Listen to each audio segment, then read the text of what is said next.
குழந்தைங்களுக்கு எவ்வளோ கான்ஃபிடென்ட் கொடுக்குறோம், நம்ம எவ்வளோ மோட்டிவேட் பண்ணுறோம், just by a simple act or just by a word, எதுவாக இருந்தாலுமே. Though it is an online classes நான் நிறைய எடுத்திருந்தாலுமே குழந்தைங்க கிட்ட தான் நான் பார்த்த நிறைய விஷயங்கள்.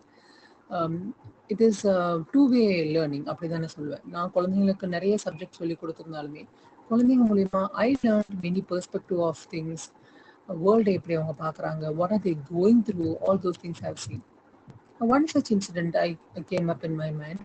எந்த அளவுக்கு ஒரு குழந்தைய கான்ஃபிடென்ட்டாக மாற்றுறோமோ அந்த அளவுக்கு குழந்தைங்க எந்த ஒரு கிரிட்டிக்கல் ப்ராப்ளமையும் வந்து ஈஸியாக, சேலஞ்சிங்காக இருக்கிறது ஈஸியாக கொண்டு போவாங்க, ஹேண்டில் பண்ணவும் செய்வாங்க.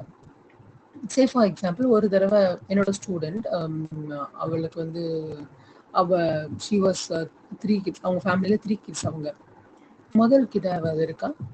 அன்னைக்கு வந்து ஸ்கூலில் ஏதோ கல்ச்சுரல் ப்ராக்டிஸ் அவங்க தங்கச்சிக்காக கூப்பிட்டு போய் விடணும். They are little rich family. அதனால மோஸ்ட்டாக அவங்கக்கிட்ட டிரைவர் இருக்கும், கார் இருக்கும். அந்த காரில் எப்படி டிரைவர் கூட்டு போய் ஸ்கூலில் ட்ராப் பண்ணுவாங்க. அக்காவும் தங்கச்சியும் 2 பேருமே ஒரே ஸ்கூலில் படிப்பாங்க. கூட கடைசியாக வந்து கடைக்குட்டி ஒரு தம்பி இருக்கான். தங்கச்சிக்கு தான் ப்ராக்டிஸ். அதனால அக்கா கொண்டு போய் விட்டுட்டு திரும்ப அவங்க வீட்டுக்கு வரணும். இதுதான் வந்து பிளான். அம்மாவும் அப்பாவும் ஒர்க் போயிட்டாங்க. பாட்டி கிட்ட சொல்லிட்டு கார் எடுத்துட்டு போறாங்க.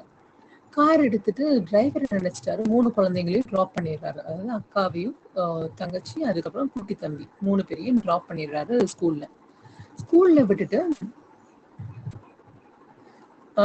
விட்டுட்டு டிரைவர் நினைச்சாரு 3 பேருக்கும் டான்ஸ் ப்ராக்டிஸ். 3 பேரும் ஒரே ஸ்கூல் தான், 3 பேருக்கும் டான்ஸ் ப்ராக்டிஸ் இருக்கு அப்படின்னு சொல்லிட்டு அவர் நினைச்சிட்டு வந்துடுறாரு. அப்புறம் இந்த பொண்ணு அவங்க தங்கச்சி டான்ஸ் கிளாஸ்க்கு ட்ராப் பண்ணிட்டு திரும்ப வரும்போது திரும்ப அவ்வளோ தம்பி வந்து பார்க்குறான். கேபும் இல்லை, ஃபோனும் அவர்கிட்ட இல்லை. இப்போ என்ன பண்றது அப்படின்னு யோசிச்சு பார்த்துட்டு அதுக்கப்புறம் அவ வந்து சரி ஓகே, அவ டான்ஸ் ப்ராக்டிஸ் பண்ணிட்டு இருக்கோம், நாம போலான்னு சொல்லிட்டு அங்கிருந்து அவ தம்பியை அவ நடந்தே கூட்டிட்டு வந்துட்டான். இட் வில் பி லைக் 7 கிலோமீட்டர்ஸ்ன்னு சொல்லலாம். இந்த மாதிரி அந்த பொண்ணு தனியா நடந்ததில்லை. யார் ஏன்னா மோஸ்டா வந்து like very well pampered kid. அவ எதுவாக இருந்தாலும் ஸ்கூல் பஸ் வரும் வீட்டுக்கு, அதே மாதிரி எங்க வெளியே போறதாலும் car. This is how she was trained. அந்த மாதிரி தான் கூட்டிட்டு போவாங்க. ரொம்ப பாதுகாப்பாக செக்யூரா வளர்த்திட்டு இருந்த பொண்ணு. பட் அவளும் தம்பி, she was doing that time 6th grade. அவளும் அவள் தம்பியும் வந்து சேர்ந்து தனியாவே நடந்து 7 கிலோமீட்டர்ஸ் அவங்க வீட்டுக்கு நடந்தே போயிருக்காங்க. நடந்து போய் வீட்டில் ரீச் பண்ணியிருக்காங்க. அந்த இன்சிடென்ட் வந்து என்னாச்சு, அந்த பேரண்ட் அன்னைக்கு ஈவினிங் எனக்கு கிளாஸ், ஆன்லைன் கிளாஸ் இருக்கும்போது பேரண்ட் என்ன சொல்றாங்க, பாருங்க உங்க ஸ்டூடெண்ட் என்ன பண்ணியிருக்கான்ட்டு. அவ அங்கேருந்தே தம்பி கூட நடந்து வந்திருக்கான். எங்ககிட்ட ஒரு வார்த்தை, ஒரு ஃபோன் வாங்கி அடிச்சுட்டு ஃபோன் பேருந்தப்போ நமக்கு தெரிஞ்சிருக்கும், கார் டிரைவர் அனுப்பியிருப்போம். கார் டிரைவருக்கு தெரியல, அதாவது வந்து அவங்களுக்கு 3 பேருக்குமே ஸ்கூல் இல்லை, அதாவது ஒருத்தருக்கு மட்டும் தான் ப்ராக்டிஸ் இருக்கு, மற்ற 2 பேருக்கும் ஸ்கூல் இல்லைன்றது அவருக்கு தெரியல. அதனால திரும்ப வீட்டுக்கு வந்துட்டாரு. சொல்லியிருந்தா நாங்களே அவரை போக சொல்லியிருப்போம். இவ பாட்டுக்கு அங்கிருந்து தனியா வந்திருக்குவா, என்ன நடந்திருக்கும், எங்களுக்கு ரொம்ப பயமா போயிடுச்சு அப்படின்னு சொல்லிட்டு பேரண்ட் என்கிட்ட ரொம்ப வருத்தப்பட்டாங்க. அப்புறம் நான் ஸ்டூடெண்ட்டை பேசினேன், என்னம்மா இப்படி பண்ணியிருக்க, நீ இதை நீ தனியா வந்தது ஓகே, காட்ஸ் கிரேஸ்னால எந்த ஒரு ப்ராப்ளம் நடக்கல, வந்துட்டேன்.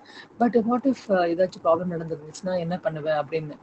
அப்பதான் அந்த பொண்ணு சொன்னா, இல்ல மேம், நீங்க தான் சொன்னீங்க இல்லையா, கிரிட்டிக்கலா இந்த ஒரு ப்ராப்ளம் நடக்கும்போது அது எப்படி ஈஸியா சார்ட் அவுட் பண்றதுன்னு யோசிக்கணும்ட்டு.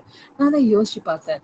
அங்க இருந்து 7 கிலோமீட்டர்ஸ் வாக்கபிள் டிஸ்டன்ஸ்ல வந்துடலாம் அப்படின்னு நினைச்சு நான் பாட்டுக்கு வந்துட்டேன். எனக்கு வந்து அது ப்ராப்ளமேட்டிக்கா தெரியல.